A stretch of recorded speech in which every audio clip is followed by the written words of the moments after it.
inequality and whitewashing that has happened throughout the industry. And I wanted somewhere where I didn't feel like I had to put that aside or forget that element of yoga in order to be able to become deeper in my practice.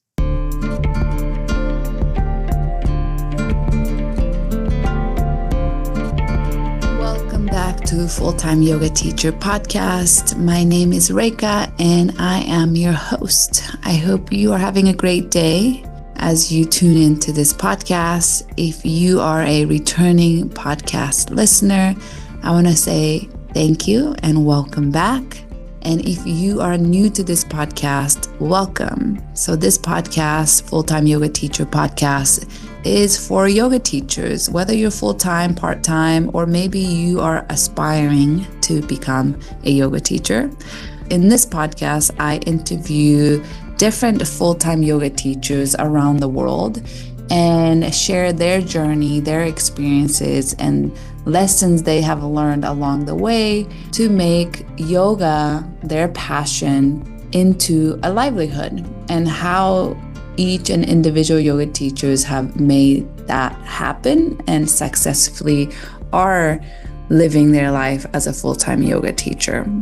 I started this podcast because when I first became a yoga teacher and I became a full-time yoga teacher right away, I wanted resources like this. I wanted to hear how other yoga teachers who's been doing this for many, many years, I wanted to hear their journey, their stories of how they're doing it, what has worked, and what has been a challenge for them. So that's why I created this podcast. I hope you are enjoying all the episodes of the past interviews that I have done along the way. And before I introduce the interview for today, I have a few exciting announcements. First is that my mentorship program for yoga teachers, Module 3, is starting in September, which means the application process for this mentorship program just opened. So if you are interested in joining my mentorship program for yoga teachers, I invite you to go check out my website that has all the details of the program, as well as a link to an application form. I'll also link my website as well as application to the show notes so you can take a look. This module is going to be from September to December, 4-month long, and it's going to be hybrid. You can join in person, you can join virtual only, or you can join by hybrid of both.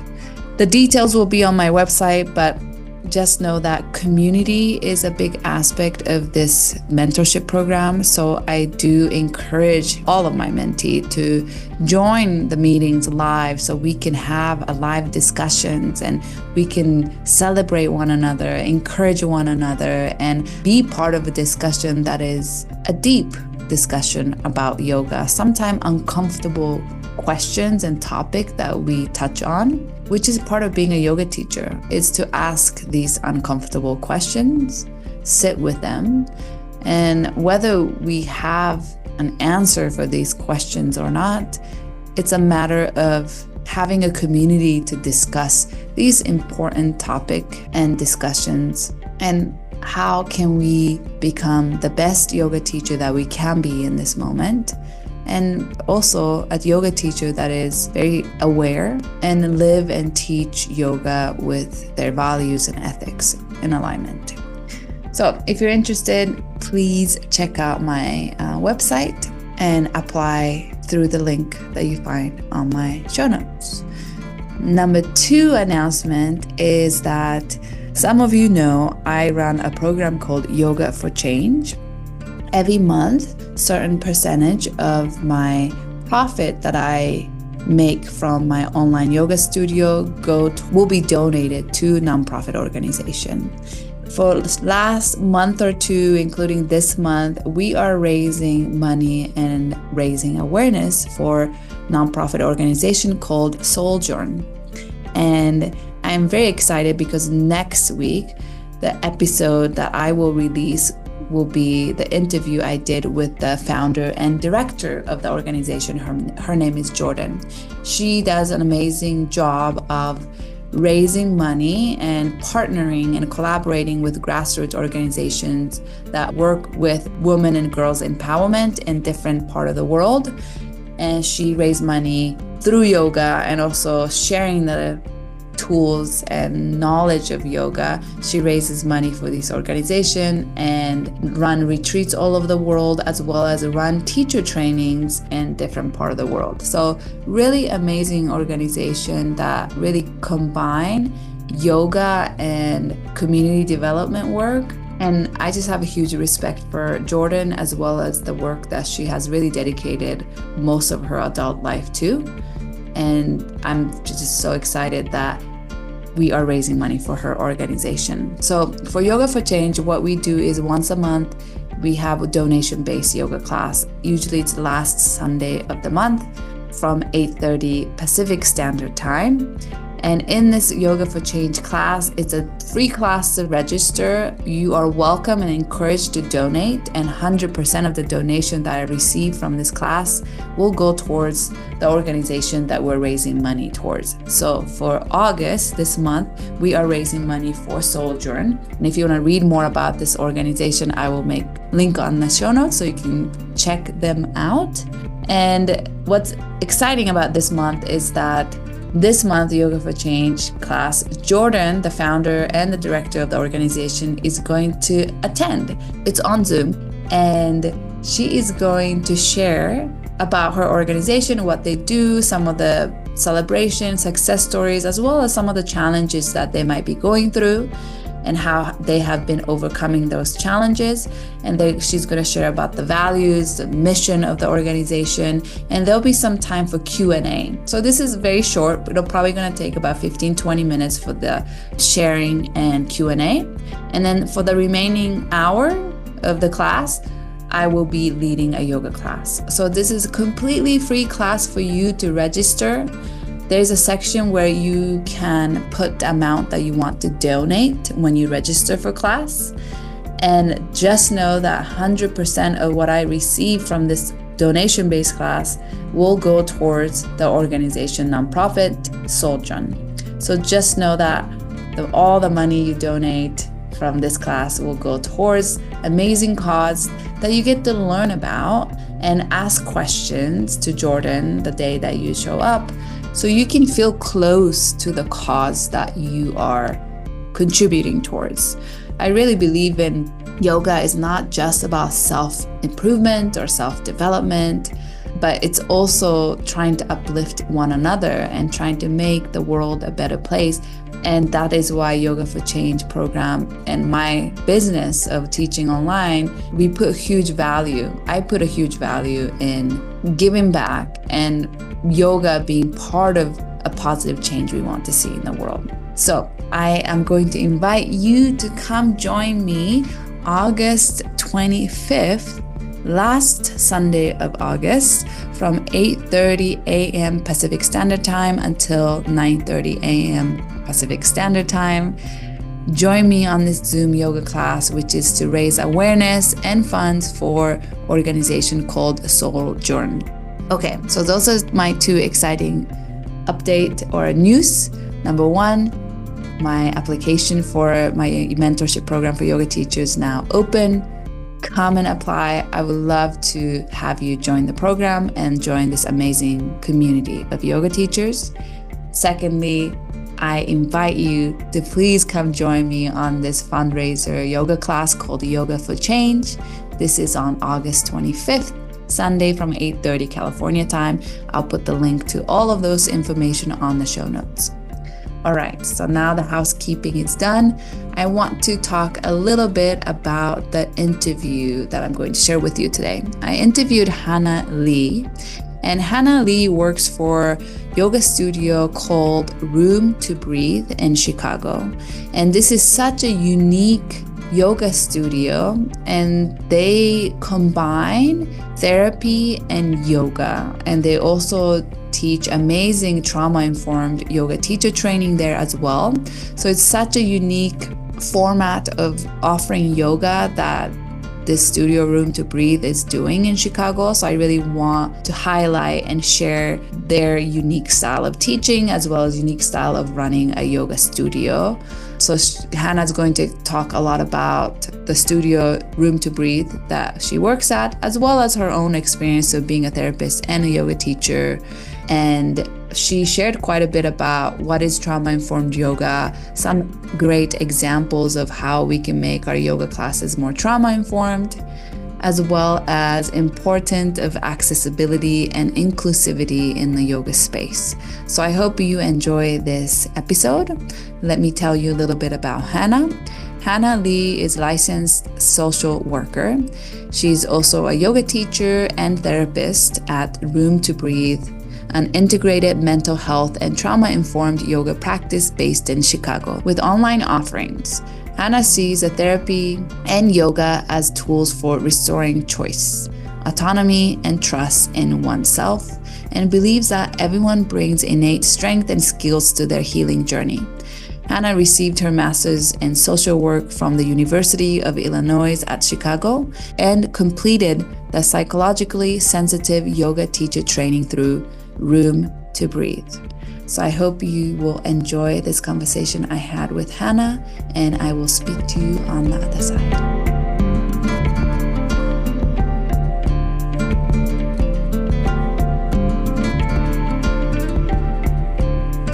Welcome, Hannah, for coming to join me on the Full-Time Yoga Teacher podcast. I'm so excited that I get to have this conversation with you today. How are you doing?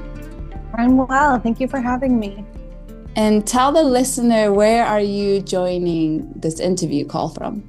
Yes, I'm based in Massachusetts, but all of my work is centered through Room to Breathe Chicago, which is based in Chicago.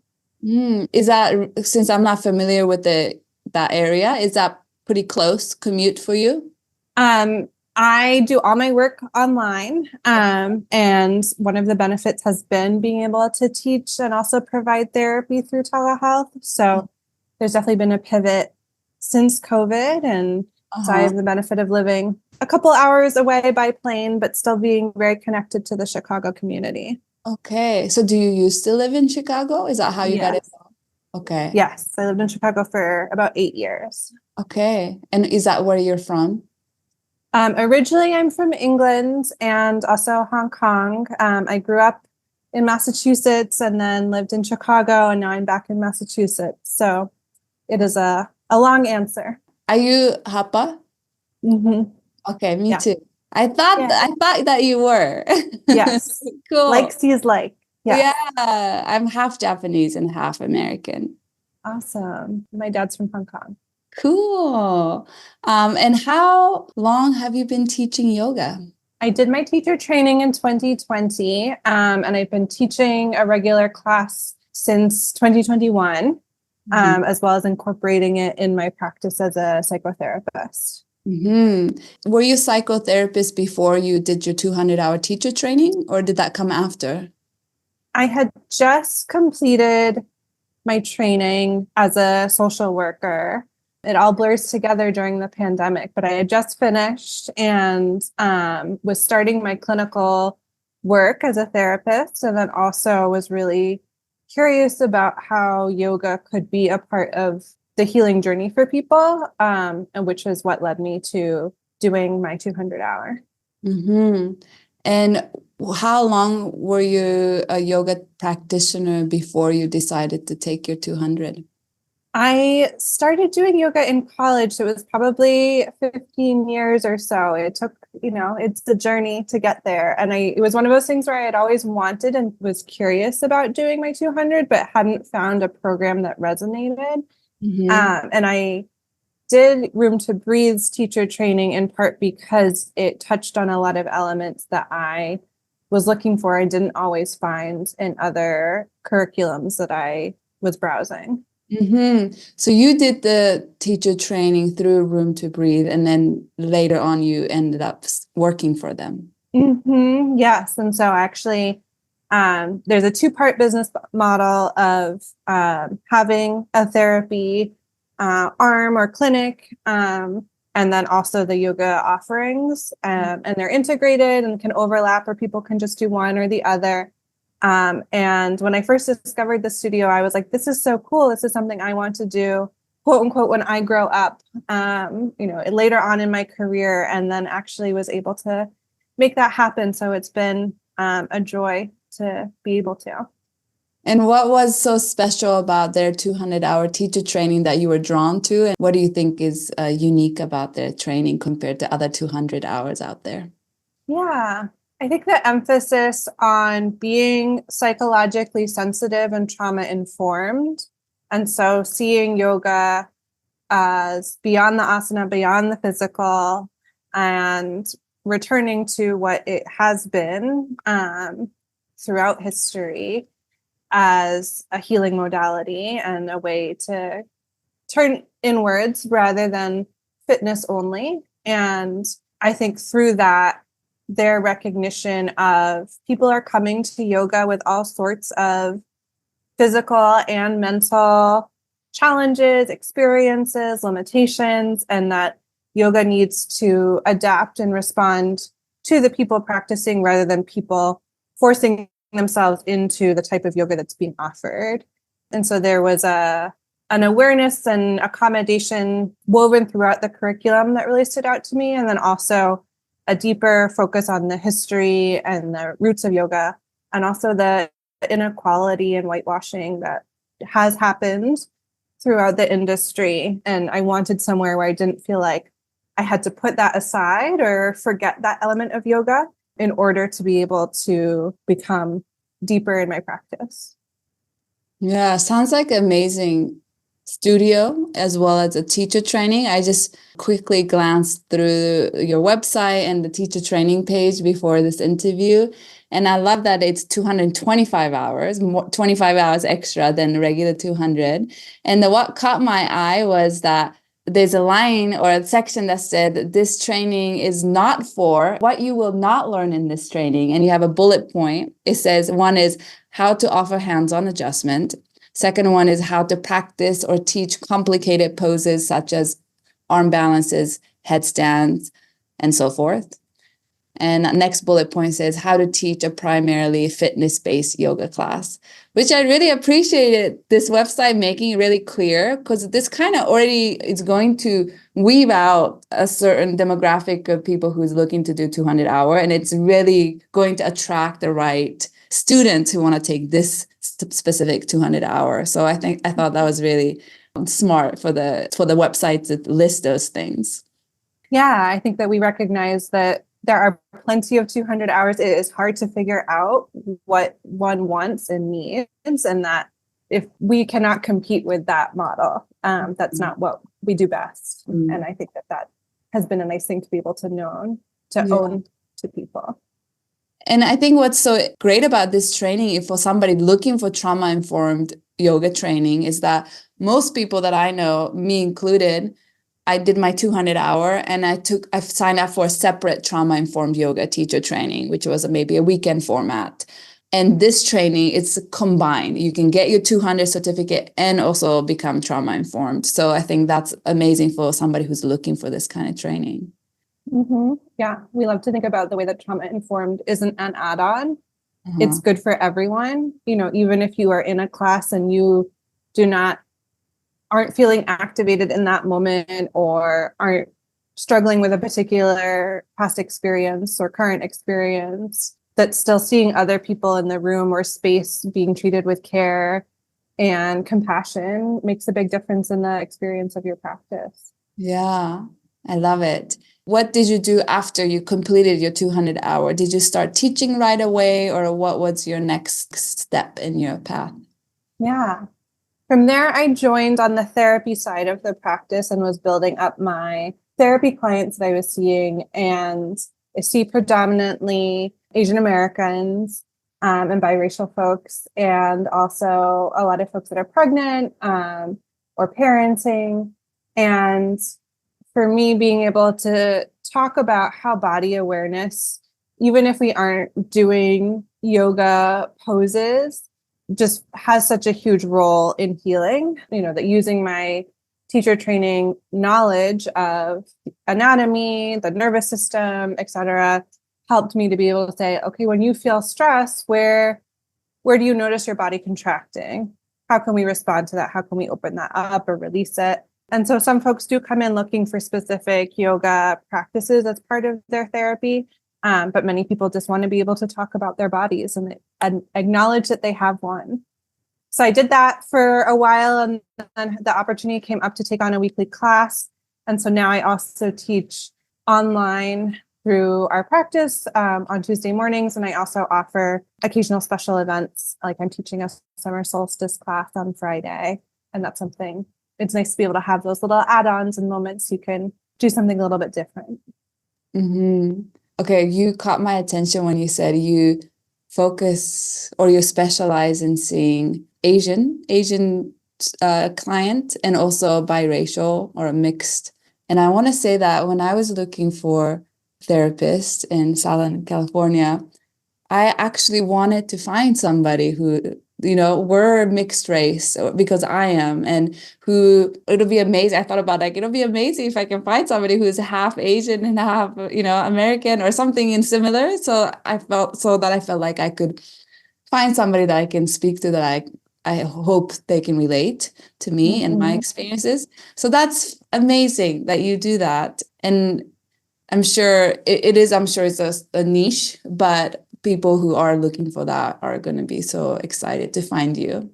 Yeah, it's been a gift to be able to offer it. I think that, working through one's own identity development and what it means to be mixed, what it means to live in both worlds or many worlds is a lot to work through and in childhood. And then I think being able to name and offer that as a shared understanding to people has been something really special and also healing for me because I certainly didn't have the same experience in my own therapy journey or other places.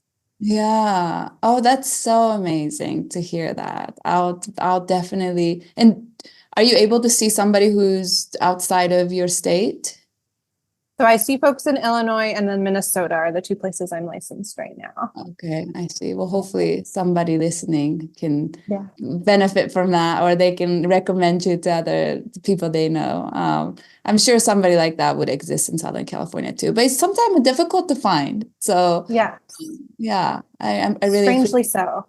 Yeah, but so cool that you offer that, and that's kind of your specialty. And you're right. I think I would feel more comfortable speaking to somebody who I feel like I can relate to, and I'm sure that exists in all cultural background and all race. So great to have diversity of therapists and people with different background represented.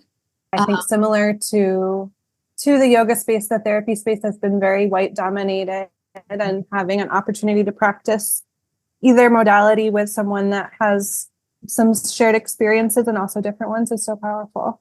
Yes.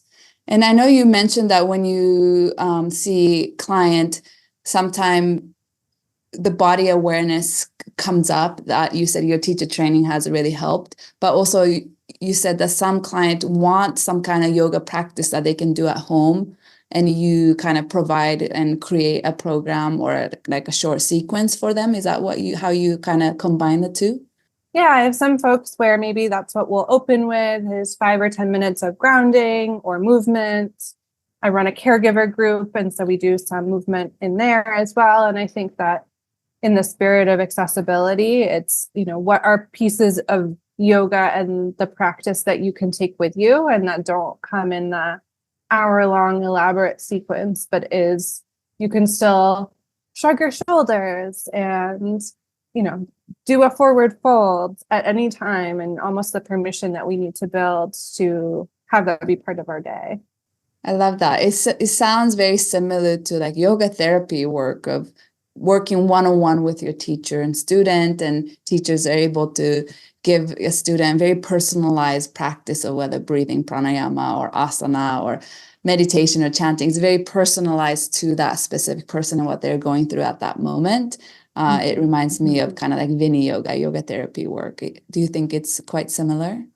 I think that it is. I think of it almost as two channels where, the yoga therapist is coming in from a really, the 500-hour, the really strong physical training and practice into what is the mind-body healing. And then almost, mind being coming through the clinical training of being a social worker and therapist, adding on the teacher training and combining it from there, and that both have strengths and both are needed. And I think there are so many opportunities for people to take it in directions that they want to. Yeah. And do you see anybody else or other places in your area or anywhere you've seen that kind of offer this kind of combined approach to therapy and yoga? I think that there's a handful. I don't think that we're definitely in the minority. And I think especially the focus on it being very integrated into one's maybe mental health work, or for your yoga teacher to have received some extent of mental health training.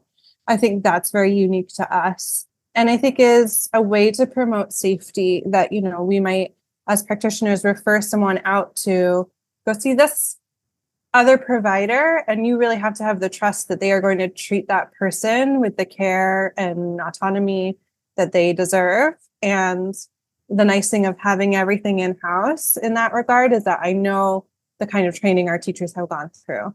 I know what kind of training the therapists have gone through, and that's a nice added benefit. Yeah.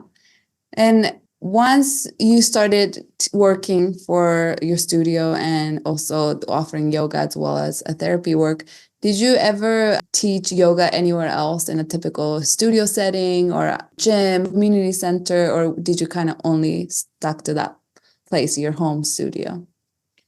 Been very much in my home studio. I've had chances to do smatterings of, at a special event, or bringing it to, a special population like older folks through chair yoga. But I do think that there's something unique in the psychologically sensitive. And it is also about educating folks about how this is different, that, I am a yoga teacher. I can get you through a rigorous flow, but I'm not likely to. And so I think that that's one distinction that, when as a yoga teacher, you're marketing yourself, is like, what's important for me to also say no to, not just say yes to.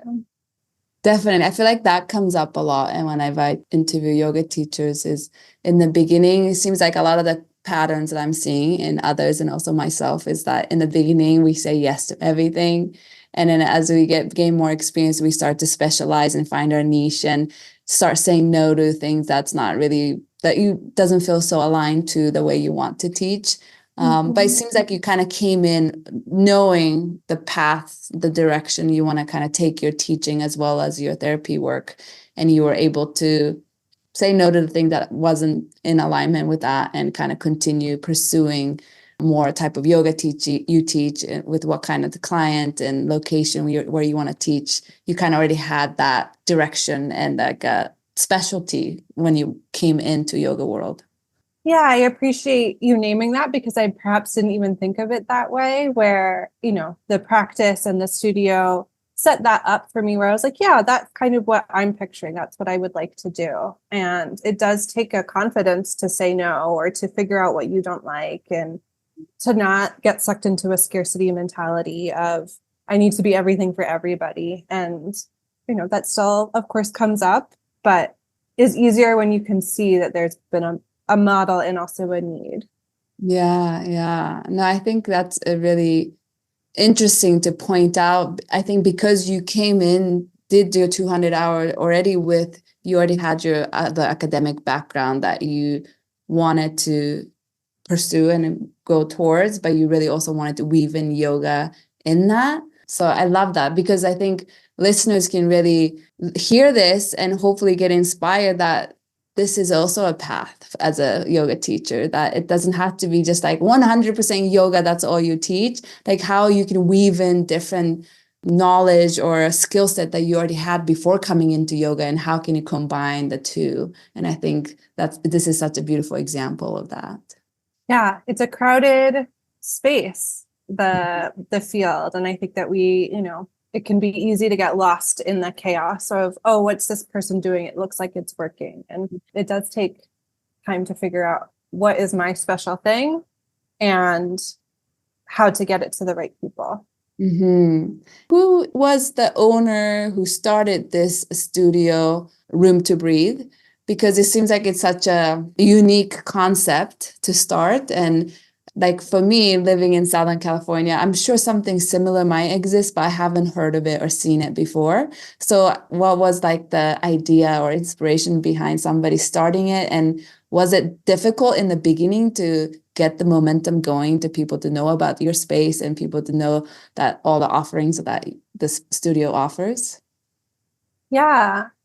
So our therapy practice was started by Sarah Buxton, our owner, and she's still with the practice. And she did her 200-hour, and through that met Sarita Rashman, who is a wonderful asset and built much of the programming and the YTT. And she since has gone on to take on other adventures, but we're so grateful to her.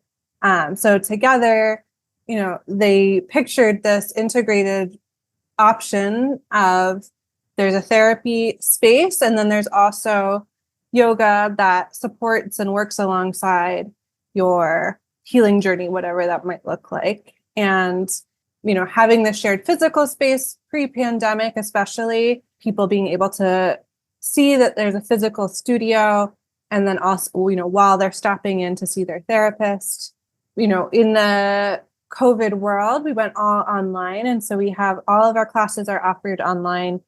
We have a couple that are offered in person in the loop in our office and at our studio. But yeah, I do think that there's a little bit of educating people in how is this different from other kinds of yoga? How might this be different from other kinds of therapy? And how is it meant for you? I think a lot of folks, for example, are like, well, I don't have capital T trauma. I don't identify as being traumatized. Why do I need trauma-informed yoga? And I think having conversations with people about trauma-informed means having choice, trusting your body, having autonomy to know that what you're feeling is more important than what something looks like on the mat, and that's for everyone, I think has been a big part of our learning. Because, a lot of those yoga and therapy phrases resonate with some people more than others. And some people, want to be further away from the idea of, oh, I have experienced trauma, even though I think case can be made that almost all of us have. And I guess for maybe listeners who's very new to the concept of trauma-informed yoga, what can they expect in the group classes that's offered at your studio? And what can they also expect not to see that they might see in a typical yoga studio? Yeah. One thing they can definitely expect is lots of choice. And I really value our commitment to the idea of function over form, which I think is really coming from the Vin Yoga lineage of what's this pose doing for you rather than what's it look like. And so, if our focus today is opening our hamstrings, that can look like a million different things. And for the class to give options for that rather than the best version or the most advanced version looks like X, Y, Z. So lots of options, lots of integrating, maybe internal reflections, mantras, the idea of, I bring a lot of poetry into my class. How is what's happening off the mat resonating with what's happening on the mat? I think what not to expect, directives. I think that there's lots of choice. And so the ability to know that you are the guide of your practice and the teacher is there to support. I think also knowing that, this isn't the place where you're going to come to burn a bunch of calories, that the idea is really about body acceptance. And, we have a teacher who often says there are many other places in your day or life where you can be uncomfortable. This doesn't have to be one of them. And so I think very much a challenge by choice approach that way. I love that. And I was just looking through different classes you offer at the studio on their website, and there seem to be so many interesting one. Is there certain a cap to number of students that are allowed per class when it's in person? And how many classes a day is it usually offered? Yeah, we have, depending on the day, about 3 classes. We have a morning meditation that's Monday through Friday, which is also a really beautiful space, 15 minutes of recorded or real time guided meditation. All of our classes are available via recording. So if the real time doesn't work, people have access to them. Our physical studio is itty bitty, it fits about 10 people. And so that's been a real gift of the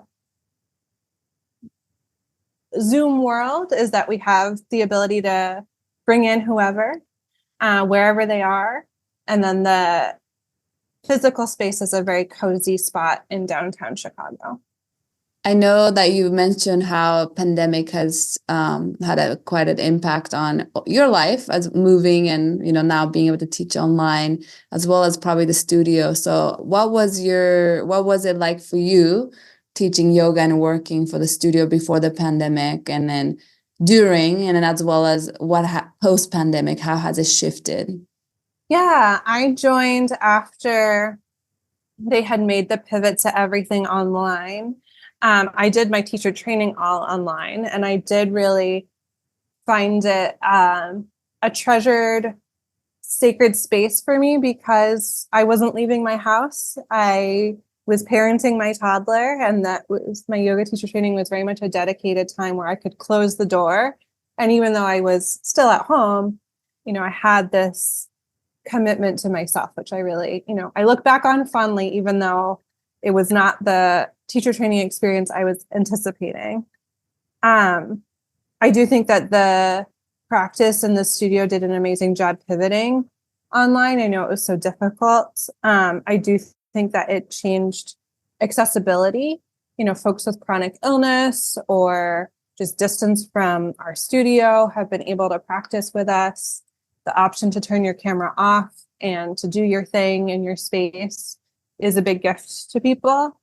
I do think that, as much as the rest of the kind of wellness and healing community sees, that there's definitely like a collective freeze response right now, where I think that like continuing to help people invest in their well-being amidst a lot of systemic harm and difficulty is a difficult balance to strike. Why is it still important to do the things that help you be well and it all seems like a struggle?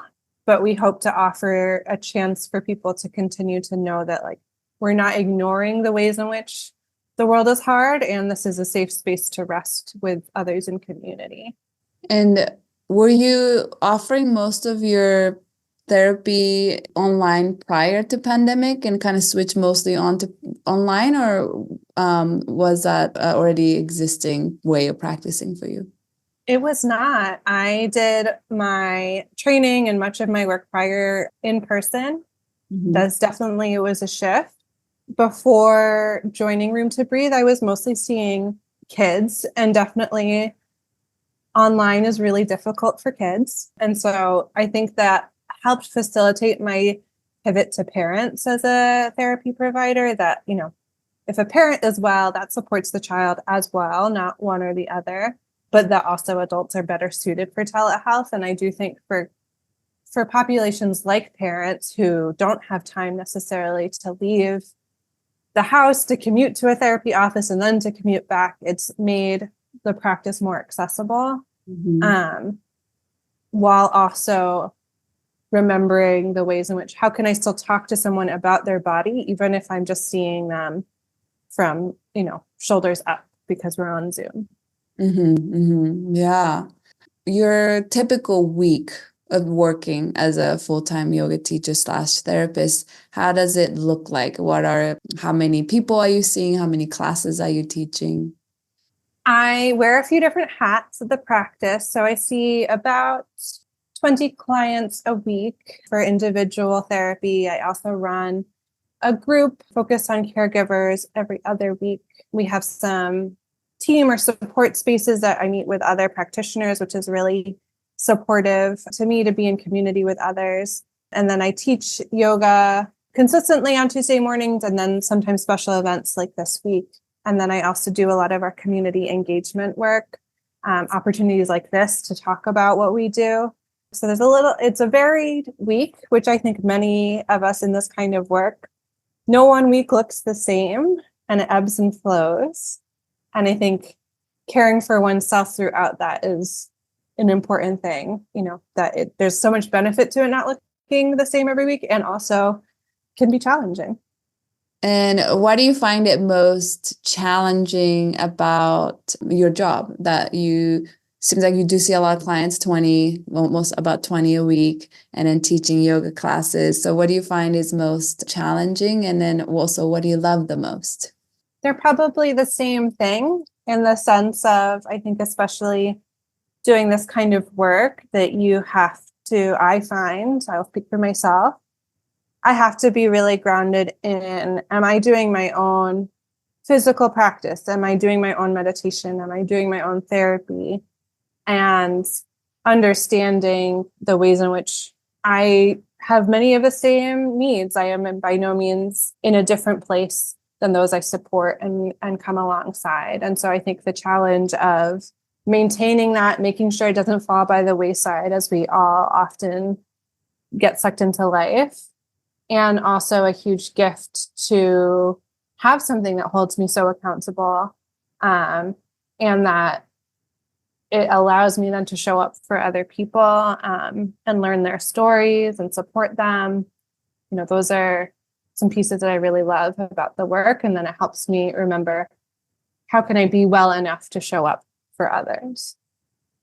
Yeah, I love to hear that. The importance of self-practice is something I hear from almost everybody I interview. It just kind of is a great reminder to all teachers that how important it is to continue practicing. It's hard to give when you're not giving yourself.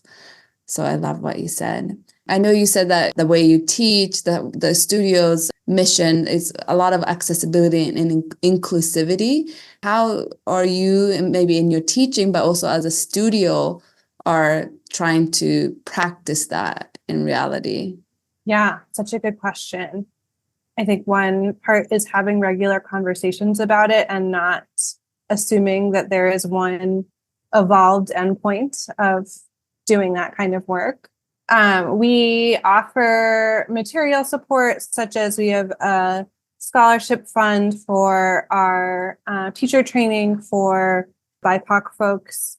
We also offer support with paying for classes through what we call our Room to Grow fund. And so if someone is having trouble accessing practice for financial reasons, that's a no questions asked option. Also, we are committed to our own learning and unlearning, and that certainly by no means means, again, that we have figured it out, but I think recognizing the way white supremacy and whitewashing is shown up in therapy and yoga, educating ourselves, questioning how do we make sure for our practices to reflect the people coming, for our practices to have representation, and knowing that we're imperfect in that, but honoring that that's the goal, that's what we're working towards, and that's what we want folks to name, when they're speaking to us. Nice. I really appreciate all of that. Do you have any advice for other yoga teachers listening, or maybe even studio owners or studio managers, in terms of how they can make their offering, their space, their teaching more inclusive and accessible? Yeah. Well, one very real thing is that we offer on demand. It's a 65-hour training for folks that have already completed their 200-hour to learn about the psychologically sensitive model. And so that's a great way of, you haven't missed the boat. If you're already teaching, there's so many great opportunities right now, especially to increase accessibility. I think learning about language and the language that you use, that even just invitation words rather than directive words, inviting people to check in with the sensation of a pose rather than do this or it should look like this. I think definitely recognizing that the folks coming into your space likely have experienced difficult things. And then how do we meet them with kindness, compassion, autonomy, so that it is a space that feels supportive.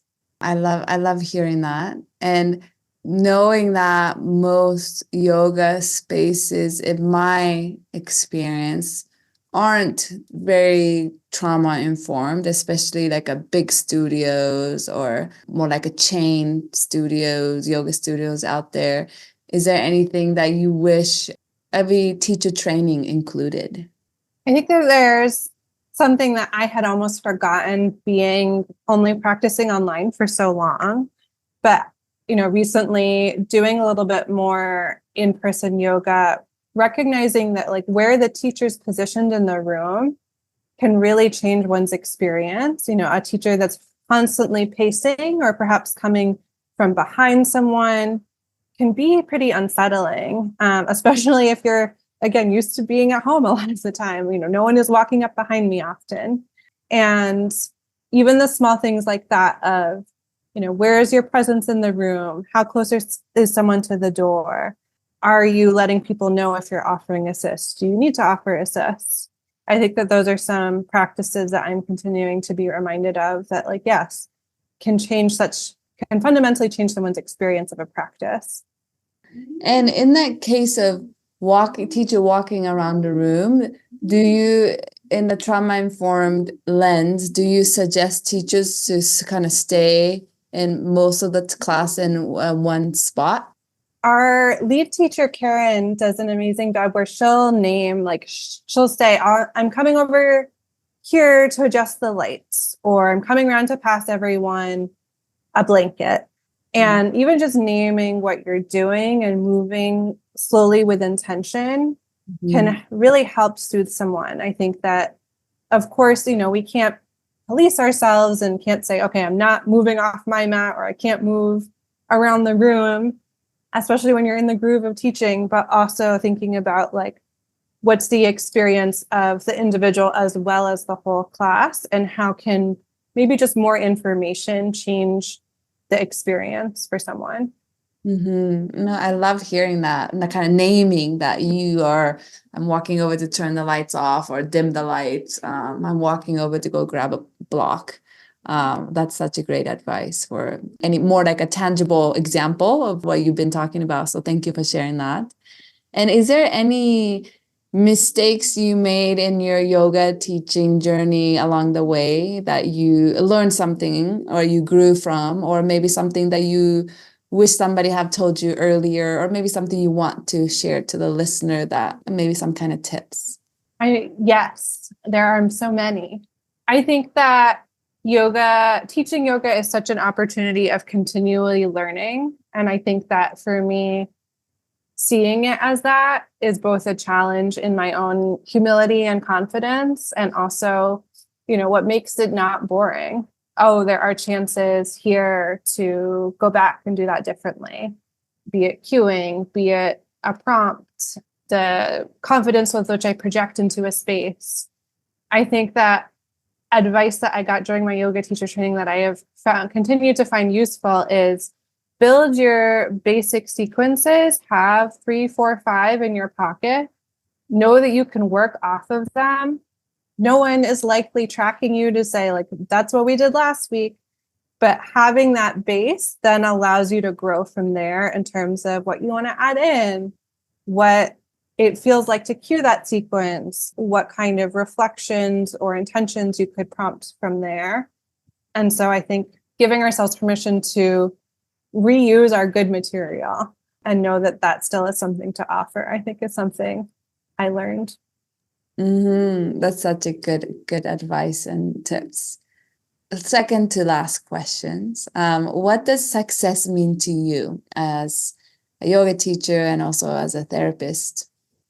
Ooh, good question. I think for myself, it means that I can continue to show up with curiosity and compassion and treating this space, be it the therapy or yoga space, with reverence, knowing that it's special. And it means a lot when people share, like, that was a really beautiful practice, or, I got a lot out of our conversation today. And, it's not necessarily scalable or quantifiable, but those moments definitely keep me going in the work, because it feels very much like people are being seen and they see me in that process. And that's really important. Yeah, beautifully said. I feel like since I've been in Peru, I'm teaching a 200-hour teacher training here. I got hired to teach 4 different trainings, 200-hour, 4 different groups over the month of 4 months. And that's something that keeps coming up for me, is really truly witnessing them and seeing them. Yeah, I don't even know. I can't even put so much words to it. And how much transformation that they have made. Some are visible, some are not so visible with our eyes, but just really witnessing their journey and honoring that and really, really seeing them. So, and it feels great as a student when I felt like I was being really seen and witnessed. It makes a huge difference. And that's something I really want to keep doing and continue to get better at doing as a yoga teacher too. So I love what you shared. Yeah, just fundamentally want to be witnessed. And so that you can offer that to other people is so incredible. Yes, yeah, so true. And where do you see your yoga teaching going in the future? And, for you, probably yoga teaching as well as your therapy work, or combined work together. Where do you see it going in the future? If there's any direction that you are going towards, moving towards, or aiming towards, if you'd like to share that with us. I think having more people know that this exists, that this is an option, obviously, and hopefully it has come through, that it has been really impactful for me in coming home to myself, and to see other people be able to do the same. Doesn't have to be in the exact same way, but knowing that this can be a really powerful way to move through one's body and through one's experiences. I think that's definitely a hope I have. Yeah. And is there any questions that I didn't ask that maybe you want to clarify, or you want to share with the listeners about your work, or about the studio Room to Breathe, that you want to share? It's been a really beautiful conversation, and I really appreciated it. So, I would just say that I hope folks check us out, and that, we are all online and everything is recorded. So, hopefully that eases the barrier, and folks in Peru and Long Beach and all the spots your listeners are at will be able to access it. Yeah. And so everything is, you offer both in-person and online offerings. So anything that's online or hybrid, anybody from anywhere in the world can join. But one-on-one work, did you say there's I guess like a rule to, you have to be from resident of certain state to be able to join the one-on-one work? Yes. So the therapy work, we're bound by different licensure rules. So predominantly we see folks in Illinois. We have some folks licensed to meet with others, but primarily I would say Illinois residents for the talk therapy. I see. And not only just a group classes joining on Zoom or by recording, you also offer like a group discussions and events and those kind of things? Yes. Yep. We have book groups and special workshop series, yoga and journaling once a month throughout the year. So lots of different chances to drop in. Yeah, sounds amazing. I'll definitely be sharing the links to the studio and also Instagram on my show notes. And I think it's actually, looking at your 225-hour program, teacher training program, looks amazing for anybody who's really interested in getting 200, but also really coming into it from the lens of trauma informed. Like I said, as we talked about earlier, most of the programs are separated.